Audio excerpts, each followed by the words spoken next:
अस्सलामुअलैकुम वरहमतुल्लाहि वबरकातुहू।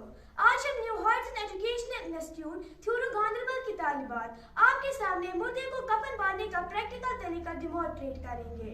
पहले हमें पता होना चाहिए, चाहे वो मर्द का कफन हो या औरत का कफन, कफन बिल्कुल सिला हुआ नहीं होना चाहिए। अगर कफन सिला हुआ तो वो सुन्नत के खिलाफ है।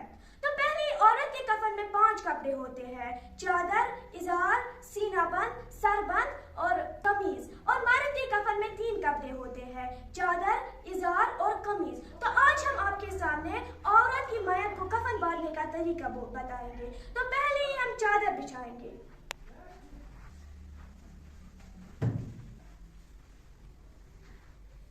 चादर बिछाने के बाद हम सीनाबंद बिछाएंगे।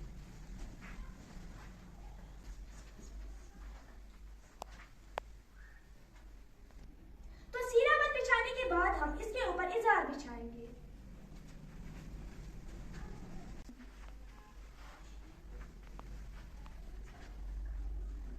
तो इज़ार बिछाने के बाद हम इसके बाद कमीज बिछाएंगे। तो जैसे ही हमने पहले बोला था कि हमें कफन बिल्कुल सिला हुआ नहीं होना चाहिए, और जब मैयत को हम इधर पे बिछाएंगे, जो हमने यहाँ पर एक गोल आकार काटा है, इससे हम मैयत का सिर बाहर निकालेंगे। तो इसके लिए भी किसी के पास जाने की जरूरत नहीं है, हम इसको घर पे भी काट सकते हैं। तो इज़ार के बाद हमें कमीज बिछानी है। तो जो कमीज है इसे हमें खोल के बिछानी है।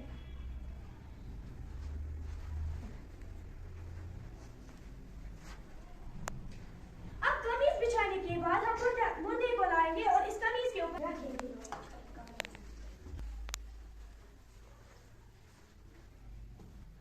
तो कमीज बिछाने के बाद हमने इसमें मुर्दा रखा। अब जो हमने आपको ये गोल आकार से काटा हुआ ये दिखाया था, इसी से हम मुर्दे का सिर बाहर निकालेंगे। और जो ये कपड़ा हमने मुर्दे के ऊपर बिछाया था इसका जिस्म ढकने के लिए, इसको भी हम आहिस्ता से बाहर निकालेंगे।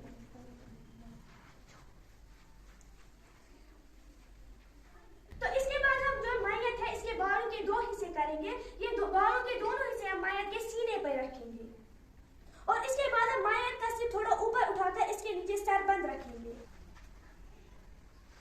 इस सरबंद से हम इस मैयत के बाल ढकेंगे। जिस तरह से सरबंद सिला हुआ नहीं है, इसी तरह सरबंद टोपी के आकार में सिला हुआ नहीं होना चाहिए। अगर हम उसको टोपी के आकार में सिलेंगे तो वो गलत है। बाल ढकने के बाद जो हमने इसके नीचे जो है इज़ार बिछाया था, वो पहले बाईं तरफ से मैयत के ऊपर डालेंगे, फिर दाईं तरफ से।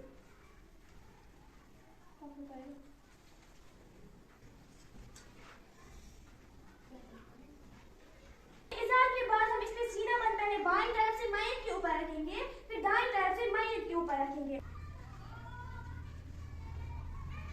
इसी तरह आखिर पे हम अब चादर को लपेटेंगे, पहले बाईं तरफ से और फिर दाईं तरफ से।